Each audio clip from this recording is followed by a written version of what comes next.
The views, thoughts, and opinions expressed in this episode are that of the guest and host and do not necessarily reflect the values of sponsors or other associated organizations.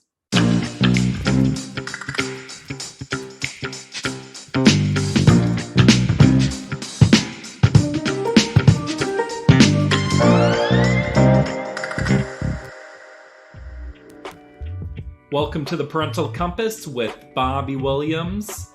I am your host, Bobby Williams.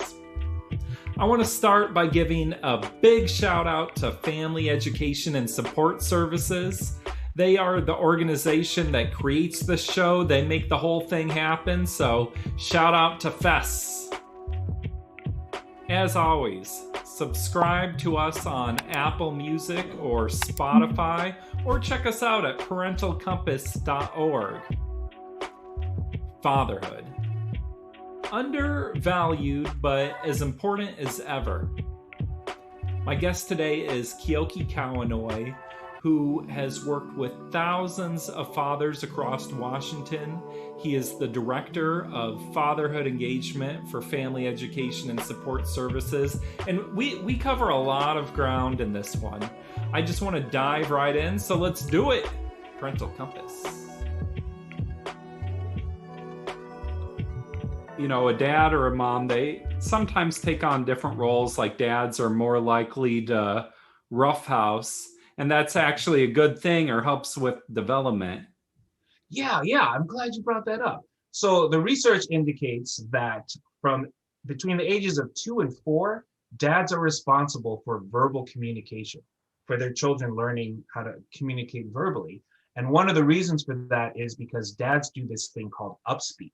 Moms tend to do this thing called baby speak, which is great, and it serves other functions. But upspeak is the use of polysyllabic words and complex sentence structure, and it kind of challenges the toddler and the baby's mind to stretch their brains a little bit more, to try to mimic that sentence structure and to just be able to say those complex words.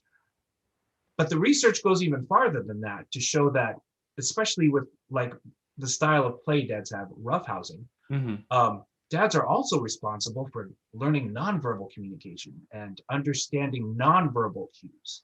All that roughhousing and wrestling with dad teaches children lots of things. It teaches them trust. It also teaches them a sense of boundaries. It's like when dad is throwing us up in the air, it's a little scary because we're up in the air, but we also learn trust that dad's going to be there to catch us, and keep us. So it kind of teaches us boundaries. And the roughhousing kind of helps us to extend past boundaries, to do a little healthy risk taking. And that's important. But the big thing that I'm looking at with the research is that all of that face-to-face interaction with dad, the child is also learning to read facial cues. And that's why we know that not only are dads responsible for language development, but also wit and sarcasm come from hanging out with dad. So I believe that. Yeah, if you have sarcastic kids, it's probably the dad's fault. But that's not a bad thing, right? Because sarcasm is just the ability to have one thought, but 2 different meanings in your head at the same time. That's great. But here's the point about the nonverbal stuff. A lot of times I'll have situations with kids that are like, there's a fight in the playground, and the fight was between 2 friends. Where somebody said something and then they literally came to blows. And then one or both kids get labeled as troublemakers or anger management problems. But when you get down to it and you look at the situation, what really happened was one of the kids, his dad wasn't there, especially in that 2 to 4 year window. So they didn't learn to read nonverbals. So kid A is razzing his friend like kids do, and says something as a joke or as being sarcastic. But because kid B couldn't understand the body language and the tone, he took it as serious, not as sarcasm, as a joke, and then he reacts to that. And so what we see there is it's not necessarily a behavior problem as much as a communication problem. It's interesting how it just develops. Your whole development is tied into it a little bit. Oh, yeah, yeah, And another thing parents or dads could argue sometimes is like, well, they're not going to remember these early years that I'm with them anyway, so it's yeah. forgivable a little bit to miss out on it. Yeah, I hear that a lot. And actually, what you're describing, I feel is a serious problem. I have a lot of dads come to me with their sense of fatherness degraded because they hear messages like that and then they internalize them and then they believe it. So like that one, if I spend time with my baby, they're not gonna remember it. So why even do it? But the reality is what you're talking about is a relationship, and a relationship is two-way. And will your baby not remember? Will your child not remember what you did? I don't know. I have no idea. But I do know that the father will. The father will remember those times when he fed baby, did late night feeding, or swaddled and held the baby and walked him around in the middle of the night. Dad will remember that for the rest of his life, and that is going to impact the child through the childhood and adulthood. Yeah. Uh-huh. Just the dad remembering too. That's Yeah, huge. yeah, it's a two-way relationship. I was thinking about how the biggest dialogue we ever have in our lives is with ourselves. And my question, I guess, is how does your dad or your parents influence that internal voice that's always going on in your head? Oh, Because it's one you can never escape from no matter what. yeah, exactly, exactly. Yeah. In fact, I was saying in my class, the way that you talk to your children now become their permanent inner voice. And I know that's true because in my dad's class, we've also had granddads. And we had a section where we were talking about self-talk, the unconscious messages that you hear usually in your own head, daily. And the research shows you can get somewhere around 5,000 self-talk messages a day, and 80% of them are negative. So I'm talking with his granddad about negative self-talk, and he realizes that the negative self-talk, and he's like in his 70s, the Mm. negative self-talk that he's heard his entire life was something his dad said to him when he was 7. When he was 7, he said one thing, and it repeated in his head his whole life. Wow. So yeah, and so that got us to talking.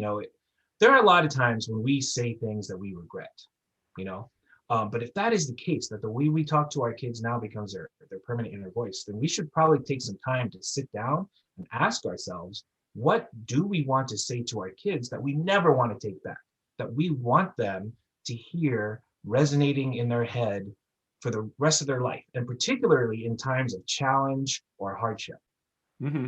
I Yeah, guess you got to be really thoughtful of what you say to your kids. yeah, Gee, sometimes I'll catch myself like I remember when my dad would get mad as a kid, he would just be like, "Damn it," and like say it like a very particular way. And then as an adult, I'm having like times of frustration. I remember once just sort of being like, "Damn it." And it's like, "Whoa, that's like my dad's voice coming out of my body." And then it got me thinking about how we really mimic our parents in a way, like throughout our lives. But what about when it comes to parenting? People might think, like, well, my dad had some issues as a parent, and now I'm doing the same things or similar things. Can, yeah. can you change that? Oh yeah, you can totally change that. I was teaching this dad's class at Green Hill juvenile facility, and Mhm. there was a kid there. Man, we were just starting class. I can't remember what the question was, but he basically said, my dad ran out on me when I was a kid. I'm probably going to run out on my kid. My dad did crime. I'm doing crime. My dad went to prison. I'm probably going to prison. And uh, simple words, but I just looked at him and said, no, you are not your father, and you don't have to be your father. You can be anybody you want to be. And I continued class, and but I was keeping my eye on him, and you could Yeah. tell that was bouncing around in his head. He was thinking about it. At the end of class, he came up to me after everybody had left, and he was like, "Is that true? Is that true? Do I?" And I told him, "You're not your dad. You can be whoever you want to be." And in fact, that reminds me of another situation where we were talking about this very thing, about patterns, and I'll get into that later. But same place, different class. And this young Samoan guy said, when I get out of here, I want to take my family and I want to move us out of Hilltop. I don't want to raise my kids in Hilltop. The problem is my dad raised me the way he grew up in Samoa. And I understand that now. And I understand that that didn't work for me because we lived in Tacoma, not in Samoa. But my worry is I want to take my kids somewhere better, somewhere safer. But any neighborhood we go to, Hilltop is in me. And I'm worried that I'll take Hilltop. I can take me out of Hilltop, but you can't take the Hilltop out of me. Yeah. Yeah, exactly. And you could tell that was really bothering him. But we talked about it. And the thing is, you don't have to be your dad. You don't. One of the things that we talk about in class is that human beings are pattern animals. Yeah. Follow patterns. We look for patterns and we find them, even if a pattern isn't there. And patterns don't have to be good or bad or positive or negative for us to follow them. And in times of stress or hypervigilance, we revert to a previous pattern, no matter how much we didn't like it, right? The only time, and this is why I told that guy, this kid, the only time I've seen somebody change a pattern is if 1, they acknowledge they're in a pattern, 2, they make a conscious choice not to do that pattern, and 3, the most important one, because we're pattern animals, number 3 is have an alternate pattern. Yeah. Right? And so the example I give in class is you have a child who goes into a room, sees a crayon, starts writing on a wall, parent comes in, says, hey, knock that off, and then leaves. And the child sits there and you took his pattern away and he doesn't know what to do now, right? No, there's no alternate pattern. So what does he do? He reverts to the previous pattern, gets on the wall, parent comes in and the pattern starts. Child does something they're not supposed to do, parent scolds them for it, child feels bad but doesn't know what to do about it, and then repeats the pattern. It starts off on this other pattern. Had the parent at the beginning said, gone through those 3 steps, hey, that's not what we do with the wall or the crayon. I'm going to give you a piece of paper. You can draw anything you want on that paper, and then we're going to hang it up on the wall or put it on the fridge, and you can do it all you want. Yeah. That covers the 3 things, right? Acknowledge the pattern, choose not to be in that pattern, and have an alternate pattern. But what about, like, as an adult, I yell at my child when they spill juice on the carpet or something. How would you apply those rules to that? Yeah, well, actually, I reflect back on one of your previous episodes with my colleague, Scott Hanauer, when he was talking about power struggles. The first thing to do is, acknowledge the situation. Here's an example of that.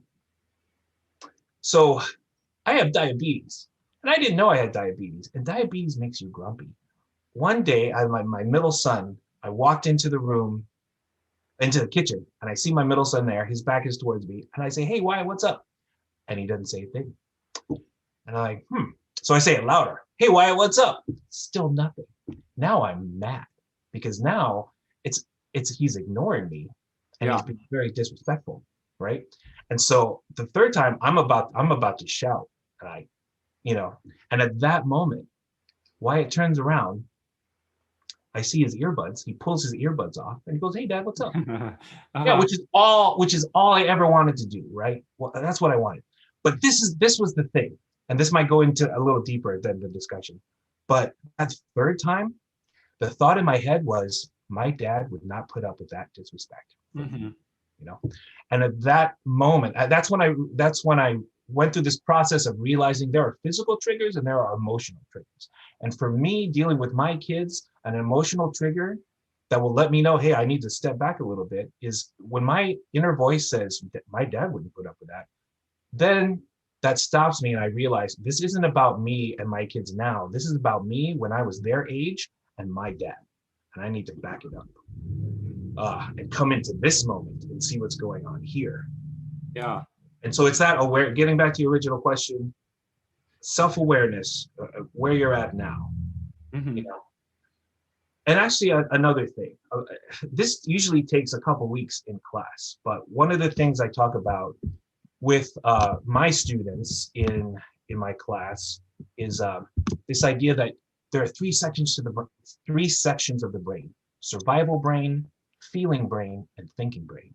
Yeah. And in thinking brain, you have executive function, which helps you manage your emotions. But that, as we know, that doesn't get kicked until later. So basically what's happening is in childhood, our kids are in their emotional brain most of the time. And a lot of the stuff that they're dealing with is being in an emotional brain, having feelings, but not knowing what those feelings are and getting overwhelmed by them.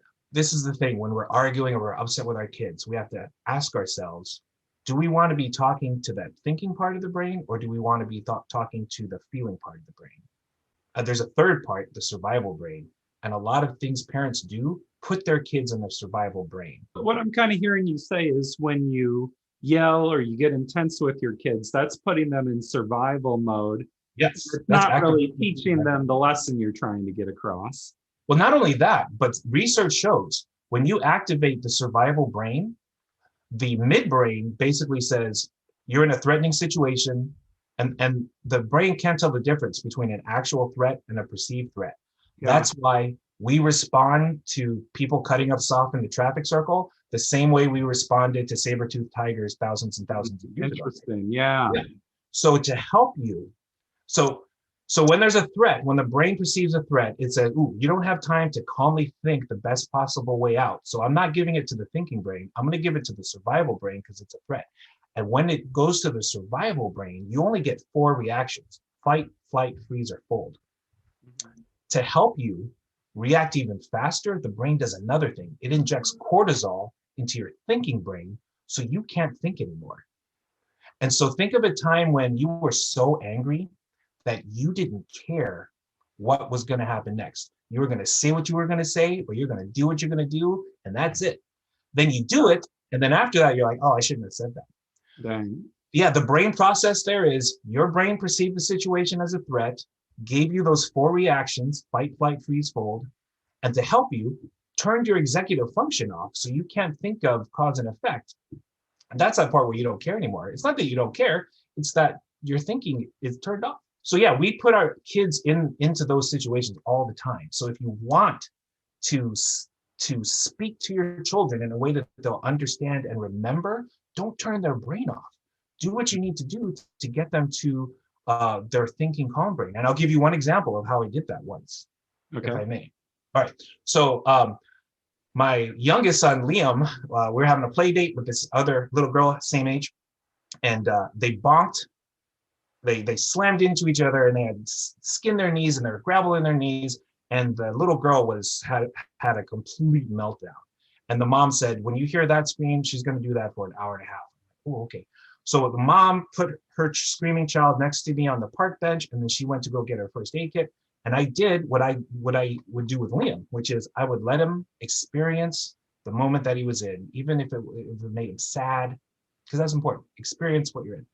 But then I want to move them from their feeling brain to their thinking brain. So I would ask Liam questions that required him to do math or sequentially.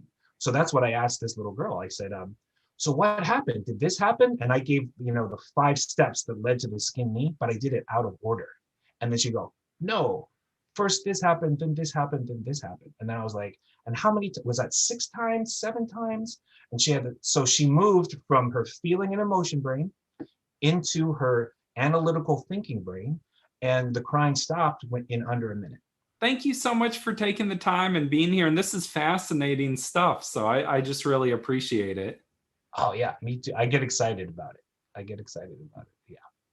Yeah, I'm glad that we have this venue where we can sit and talk about topics that are really important. One of the things that the dads say in my dad's class is they wish that they had a safe place where they could talk about just being dad. They have places to talk about being plumbers or electricians or sports, but they don't have a safe place where they can talk about their insecurities or worries. And so I just like them to know that we have that.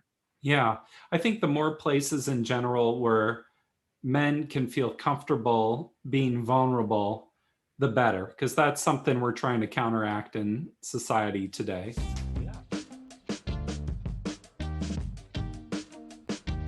Thank you again, Keoki. We just skim the surface here.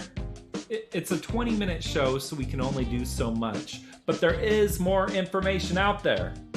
I wanted to let you know about the Washington State Fatherhood Summit. That is a free virtual event happening March 15th. So I encourage you to register. There's going to be Keoki alongside a lot of other amazing speakers. Just go to wafatherhoodcouncil.org and you can learn about that amazing event. On behalf of Family Education and Support Services, this has been the Parental Compass. We'll see you next week. Peace.